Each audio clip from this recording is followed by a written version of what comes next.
because of fucking Becky. Quote, pay attention to his mannerisms. Out that he lied about being there because his voice was heard in the background of the video. And it was like, from that point on, he lied about being in the book itself. Writing in the book was her talking.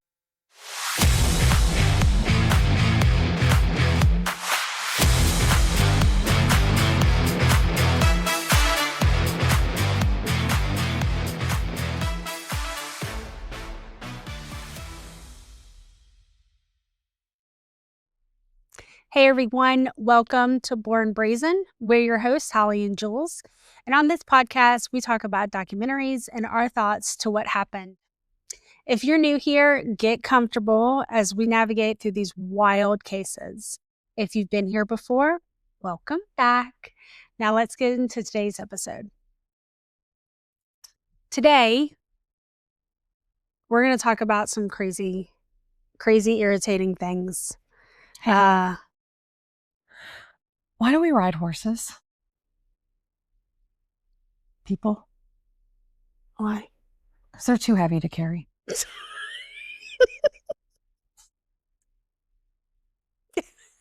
That's fair. You're welcome. That's fair. Okay. All right. That's why. Guys, that's why.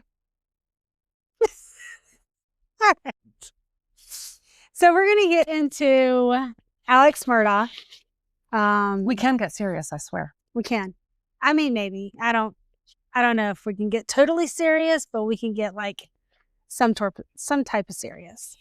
So we are going to talk about Alex Murdaugh and the documentary of Unconvicted. But before we get into that, I think we need to share some life updates on the craziness that is our life. Yes. So a little bit about me. We are trying to sell our house, and it has been uneventful, if that's a word. But we will keep trudging on towards selling it so we can, our end goal. So we can move, because we're moving to Florida. And when I say we, I literally mean we are moving to Florida. We're living right next door to each other. So you're stuck with me, and I hope you love me for the rest of your life, because you have to. On the flip side, if we change our minds, there's a canal in the backyard. There's whoops. Gator got her. If it's wet, there's a gator in it. There you go. Yeah, and on the flip side, Miss Jules over here. Tell us about your great news. We are under contract. It took about a week and a half. I don't know what I was expecting. I think part of me expected longer. Some of me was like, oh, maybe it'll happen in 24 hours, like my cousin. About a week and a half later, and I think it's starting to set in that it's for reals, because it hasn't felt like for reals yet. Yeah. Even though we're at the point we're at, it still hasn't felt for reals yet. Yeah. But now it is, and we close on 6/30. And so as of July 1st, I will be homeless. I mean, kinda like homeless. Adjacent. Like living in a camper. Yeah. So that's not totally homeless. My house will not be ready as quick as Holly's. Yeah, that's the one thing I one up her on. It's the funny equation of this is her house will be ready, but she hasn't sold. My house is not going to be ready, but we sold. Yeah. So, And the other big news between the two of us is our children are going off to college this fall. So that's what we're dealing with currently, is unwell. All this moving, and we're also essentially losing a child at the same time. Yeah. Off they go to be adults. I can't handle it. I can't. Okay. Enough about us. One more thing about us. Look at these. Are these not the cutest things in the whole entire world? They've got to be. It's where we write all of our notes. And it's matching. It's so cute. I absolutely love it. Okay. So moving right along, getting into today's episode. Like I said, we are going to talk about the Murdaugh Unconvicted episode that is currently on Netflix. Crazy. Crazy. So if you're not familiar with the case, you are clearly living under a rock, but let us get you caught up. So back in 2023, Alex Murdaugh was convicted of several things, some money scandals at his law firm. Yes. Where his whole family, so it's in South Carolina, and his whole family is like, yeah, he's just a huge background of lawyers, attorneys. Yeah, like him, dad, grandfather. Yeah, they were known. Yeah, they were high ups in the city. Very high ups. Everyone knew who any of them were. The kind of high ups where, like, if anything happens, like, somebody's gonna look the other way for them. So this big thing happened where his son Paul got in a boat crash, ended up killing one of the girls in the boat crash. Prior to that, we should add that there was another incident. There was another murder that they're kind of sort of linked to. Then, yes. Not to interrupt you, but it was prior to the boat crash. So if you watch the documentary, I believe they tell it kind of sort of out of order because it kind of confused me at first. But there was an incident with essentially a friend of the family, like from the school with the children. They found him murdered. Mm-hmm. Well, they found him dead, and then it turned out to be, I guess, listed as a murder and whatnot. And they were linked to this. I kind of feel like that kid probably did it, but it didn't really touch on it a whole lot for me to have it a whole opinion, maybe one way or the other. But it was highly likely, as you learn the rest of the stories of this family, that was. Yeah, and this is they should have been in trouble for that too. This is their brother Buster. Yeah. There's and then, multiple of them. And then there was another one that their nanny also died as well. So there's been a lot of things happening with this family that is a little suspect. And the bottom line of it being, I feel like every time something happens, from the friend from school to the nanny to the boat, essentially Mr. Murdaugh here gets his hands in it and does anything he can to cover it up, is the bottom line. Yeah. All of these incidents, he was like all up in there. I mean, after the boat crash, he was meeting all of the ones who didn't pass away. So he is he's very high up there, and similar to what we've talked about before with like Brett Favre, the higher up you are, the more likely you are to be not get in trouble for things. So when he was convicted in 2023, it was for the murder or the scandal at his law firm where people were paying for things and he was cashing it into his own. And then the big thing is the murder. So he was convicted of murdering his son Paul and his wife Maggie. So again, there is a ton. I mean, there are documentaries on real reenactments. There's everything on this case. So I highly suggest to go back and watch that. Yeah, they're all very good. They're all very good. Even the reenactments where they made like a show out of it is very, very good. And again, like with Mackenzie Shirla, there's each thing gives you a little something different about what's going on. Yeah. So back in 2003, he's convicted.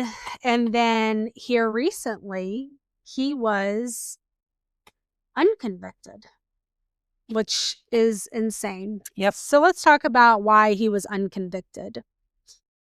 The reason he was unconvicted, I will just preface this with, makes me angry about our judicial system. Oh, 100%. That this can be the reason that he's unconvicted. Yes. Yeah. Well, and our judicial system is just asinine. I mean, it's just we've just talked about it. Like nothing makes sense. There's nothing set in stone that if you do X, Y, Z, obviously, because everything's not black and white. And I get that. Right. But there's nothing set in stone, obviously, that says if you murder someone, you go this many years. If you rape someone, it's this many years. Money fraud is this many years. Like, it's so all over the map. Yeah. And I think it should be, I think they should have a baseline, but I think it should definitely be case to case. And I don't think it is. Yeah. I think it's supposed to be, but I don't think it actually is. Yeah. I think I've said before, maybe in the last one, that my husband and I watch Live PD every night, because who doesn't watch Live PD to relax and go to sleep? But that's irregardless. And it's crazy to hear these stories about somebody gets pulled over and has a pound of weed, goes to jail for 5 years or even more, 20 years for, he has a scale, he goes, 20 years. Somebody murders somebody or rapes somebody, and it's like, 5 years with a couple years probation, time served. So that's actually 2 years and you're good. It just doesn't make sense. Anyways, off our soapbox. So the reason why he was unconvicted is because of Becky. Fucking Becky. She's the new, but she looks like one of those rap guys, girl. Ugh. She actually doesn't. No, she does not. So Becky is the new Karen in life. If you see a Becky, just be like, fucking Becky. But Becky Hill, and she's the clerk of court in South Carolina where the trial was held. And apparently we learn a little bit about her as this starts, kind of gives her a little background. And she's like well known, and she's all up in that place. Like, she owns it. Like, yeah. Like, she's just basically, her job title was to prep the courthouse for trials and things like that. And, helping with the jury and getting them their snacks and their breakfast and booking their hotels and all the things that go along with being in a courthouse. But she's not she's not an attorney, not a lawyer, as far as I know, but her job was just to do random stuff in the courthouse. And she had been there for a bajillion years, I believe. Yeah, she'd been there for a really long time. Yeah. Yeah. But so the minute Miss Hill heard that Mr. Murdaugh was coming to court in her fancy courthouse, she lit up. Oh, yeah. She was like, this is going to make us famous. And she decided to make herself famous over it. Facts. From the very beginning, before court even started. I'm going to write a book. Yeah. Who does that? Who does that? Also, that's like borderline. That should be kind of... So I say this with an asterisk. We like our asterisks here. I say that should be illegal to profit off writing a book about that. Yeah. However, it's very contradictory, because we are now doing a podcast about what happened. So it's like, it's a gray area. And I think it should be illegal just because Becky's a bitch and I don't like it. I mean, yeah, this scenario, it sucks because of what it turned into, because of what she caused. Yeah. But I understand her side of it of, hey, I can profit off this. I have firsthand knowledge and firsthand accounts of behind the scenes. And, because she sees everything. She sees him coming in from the jail, being brought in. She just, all the things that go along with somebody coming in through the courthouse, walking past all the people, being in the little rooms, waiting before, she just sees it all, knows it all, hears it all the things. So it's kind of cool to, if it's a really interesting case, I can see how, I would maybe want to read about it later after the fact. But in this instance, she just puts her nose in it way too much and way too far, and essentially just didn't know when to quit. Yeah.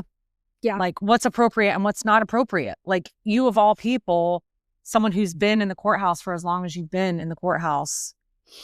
Because now, one of the things that I don't recall them talking about, this isn't going to affect any of their other cases, is it? I mean, I don't know if they have any other big cases like this in their little tiny town, but to me, this could prompt, because it's happened before. With Karen Reed. Well, now we've got to look into every Every court case we've done where Miss Becky Hill has been in the room, has she done this to anyone else and maybe affected an outcome?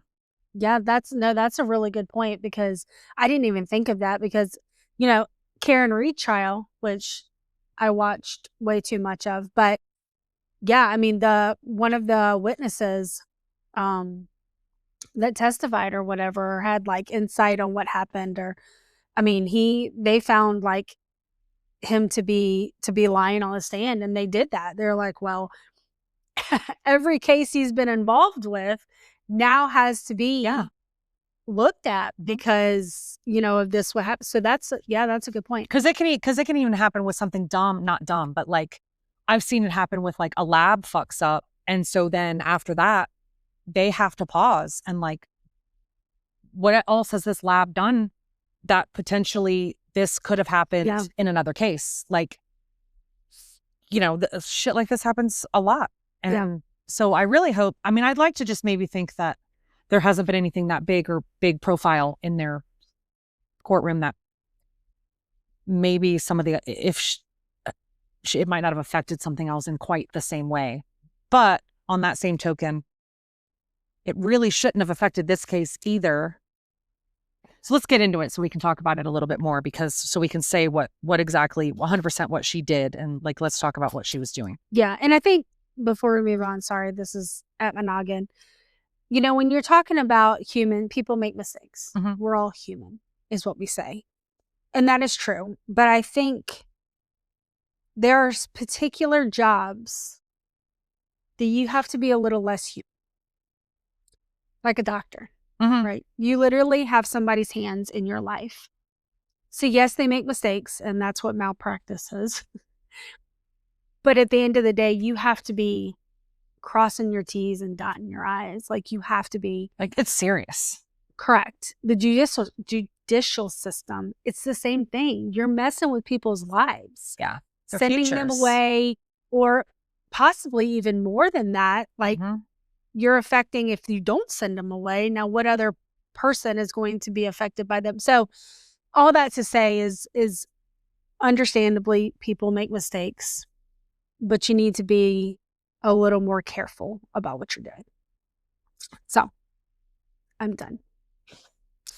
So the case went back to trial because Becky was accused of jury interference. Yeah. So how it started here was, it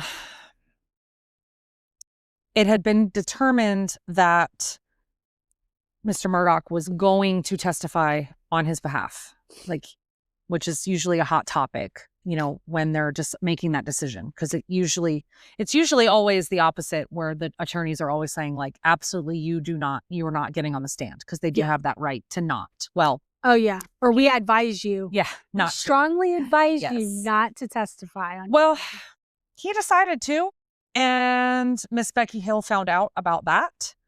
And so the day that he was set to testify, Miss Becky Hill was doing her thing.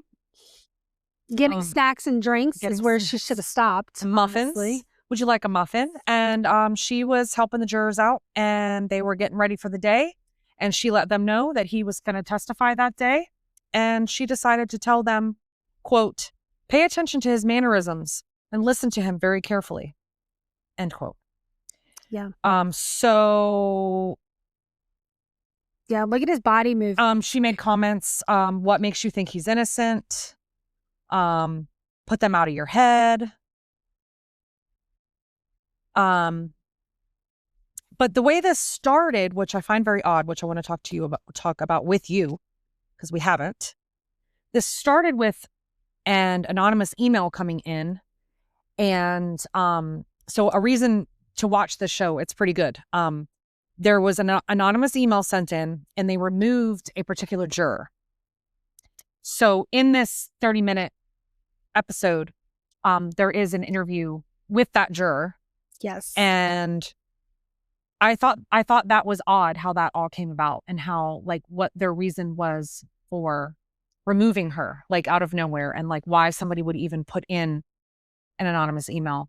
about her? Like, and what was the whole point behind all of that? So I think, like, it was just weird.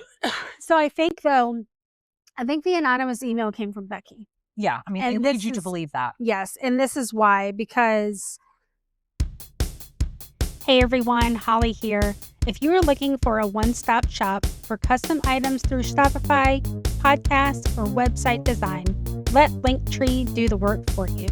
Go to Linktree/bornbrazen to ease your day. Again, that's Linktree/bornbrazen, BORNBRAZEN. You won't be disappointed.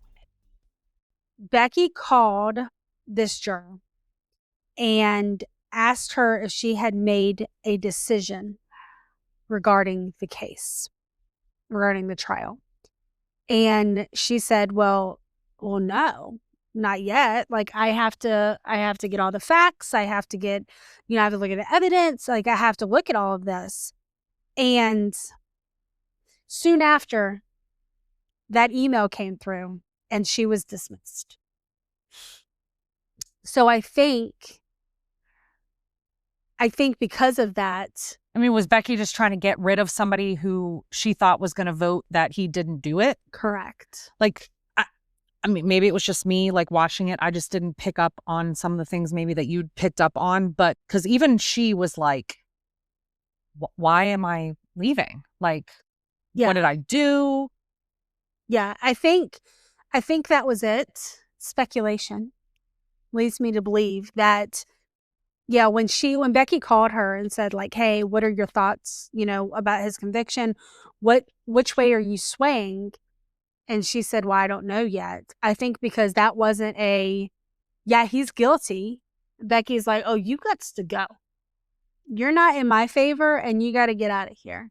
Because again, if he was convicted, it's going to make big news more than it already had. She's got to write a book. And she's already she's already started the book at this point, essentially. Right. Like, she's got objectives and she's got a plan for how this is going to turn out. And she'll be damned if somebody gets in her way. It's just they never talked about that. Like, after, that's what kind of made it weird. Like, after the fact, they never really mentioned, like, the speculation, like, that Becky, maybe she was the anonymous emailer. But, like, I still just feel like even the juror was still kind of like, yeah. what? Yeah. And they also interview another juror. So if you want to kind of see his opinion, watch this little show. It was funny to see him like, dude, I'm out. Like, I'm glad I don't have to be involved in the second trial. Yeah. And he was dead set on, like, he was guilty. He's guilty. Well, because they go on to say, and as from what I believe, after because more things came out in the trial after the juror obviously was released, because the trial wasn't over yet. And after that is when the courtroom was hit with the TikTok video. So this is the part that irritates me, because clearly Becky could have said whatever the hell she wanted, I feel like. And it didn't matter what Becky would have said to any of them. The minute this video came out, and it was proof 100% without a doubt that he lied about being there, because his voice was heard in the background of the video. And it was like, from that point on, he lied about being there. He physically was there. Yeah. To me, that was like the final nail in the coffin. Like, why would you lie about being there if you are innocent?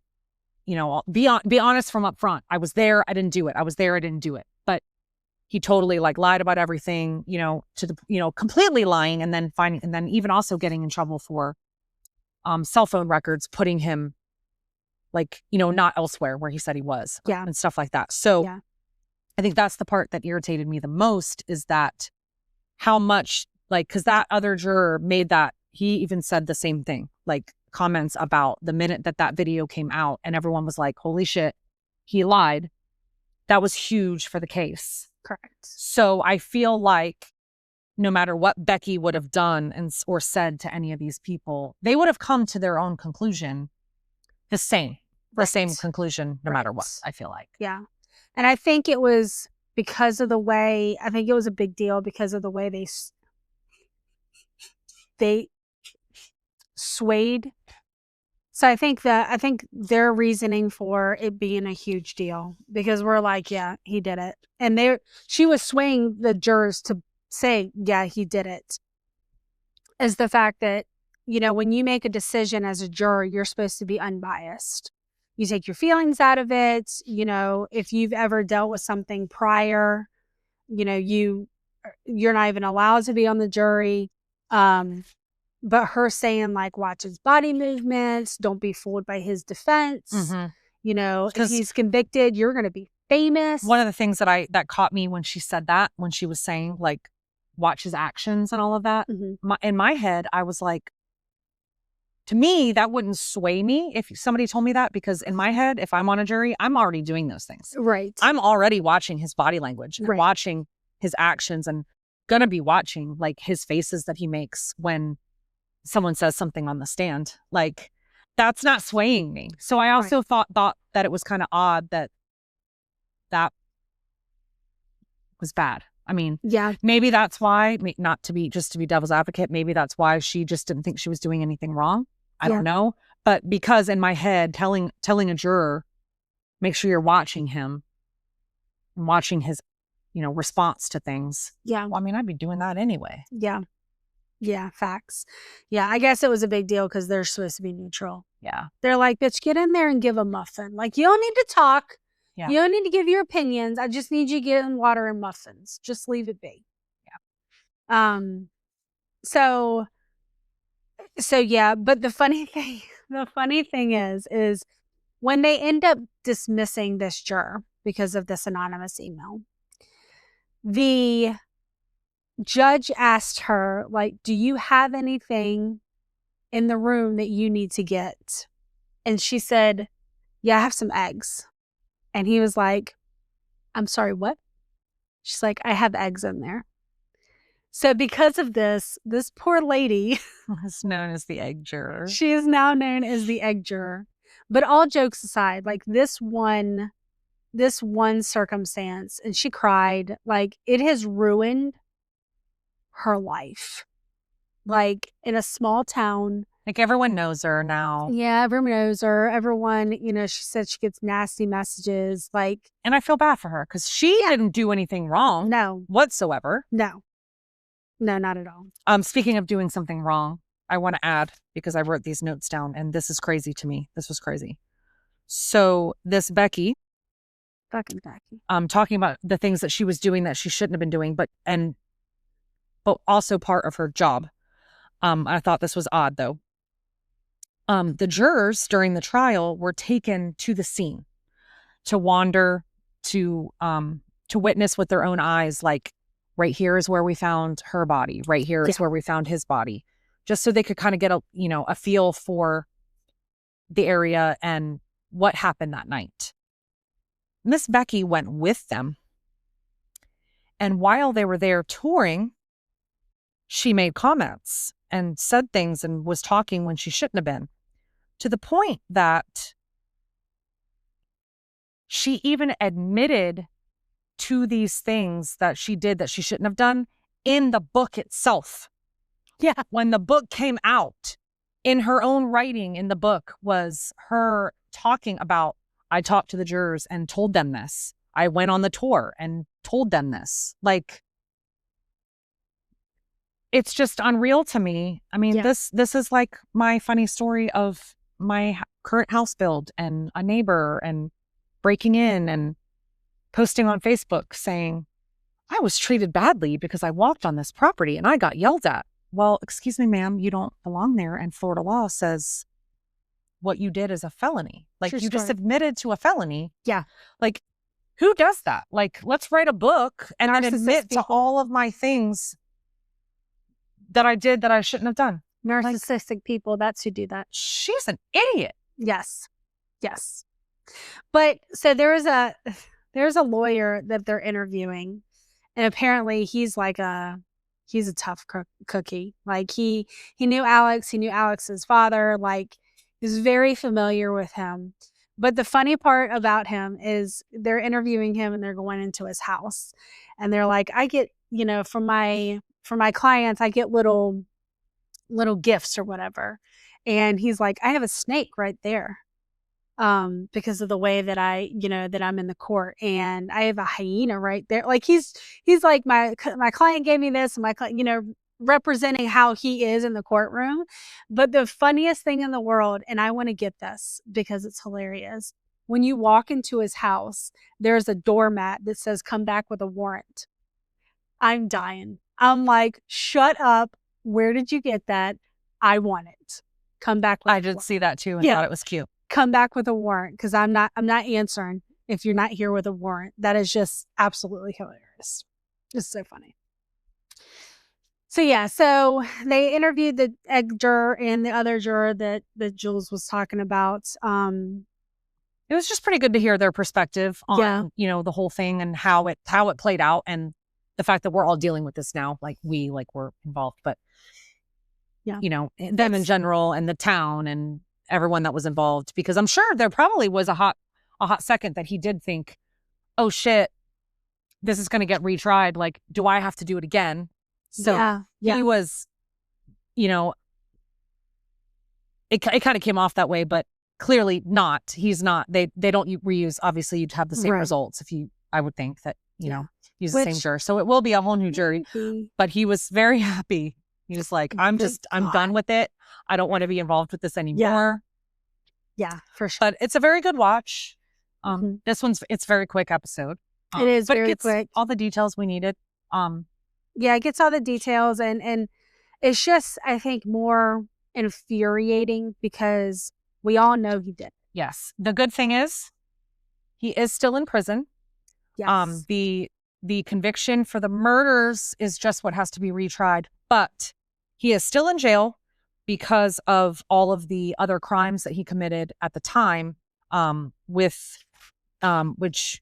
if you rewatch the original, you'll see and hear all of the deeper details, but he took all the money from his clients and things like that. So all of that portion of his trial from original, Becky didn't screw that up, apparently. Yeah, so he's still serving his 40 years for that. He's still serving that, which is nice.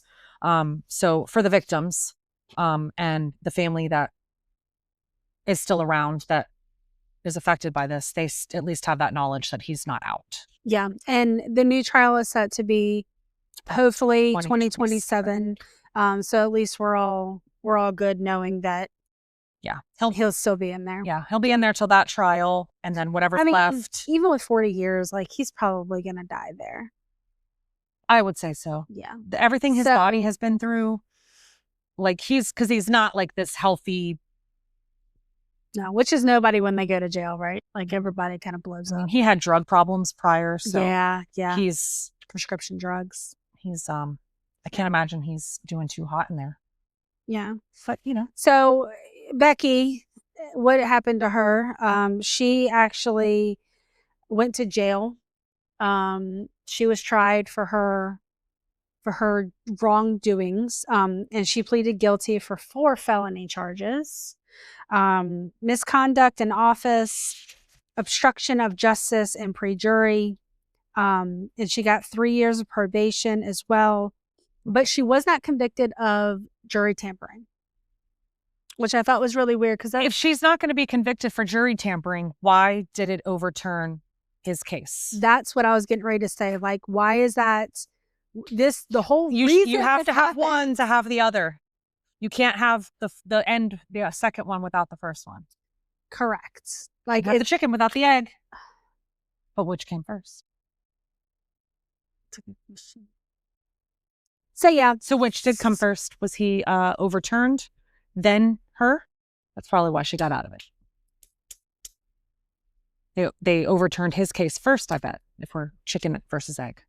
I think his reversal, his unconviction, I think happened first before they started going after her, which is odd.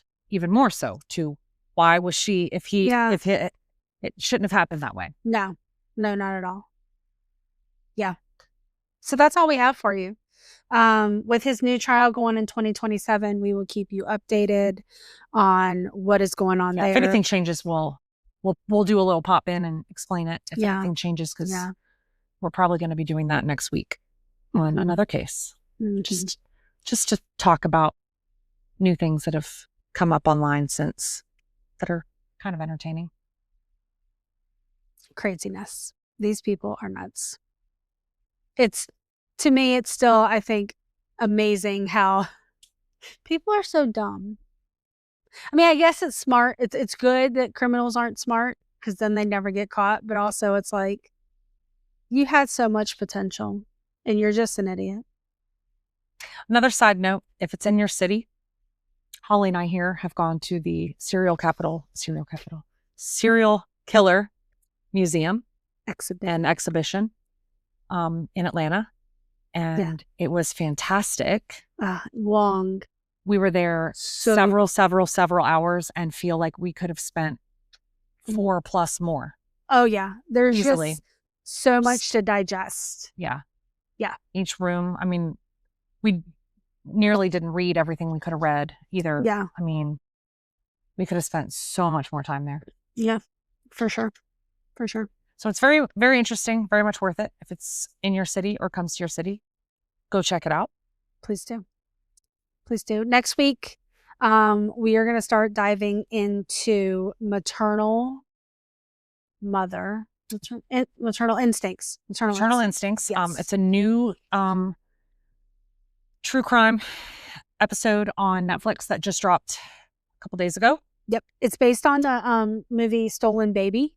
Mm-hmm. But this is the real account of it. Yeah. So it's the real thing versus a movie. A reenactment.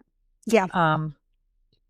And it looks to be very, very, very interesting to watch. Infuriating. If you're a mama, you're going to be like, So let's watch this together and discuss it next week. Yeah, 100%. Side note to that, I found out today that my comments were disabled on these. So I fixed that. So as we've said, all these episodes, comment, you can actually do that now. So and discuss this with us. Tell us if we missed anything, got something wrong, or you agree with. Yeah. Tell me maybe if you think Becky should have been able to overturn this. Because maybe we're just crazy. But all the things I feel like it shouldn't have. If she didn't get convicted for it and she didn't say anything that me as a juror would have already been thinking. Correct. So until next time, stay positive, stay brazen.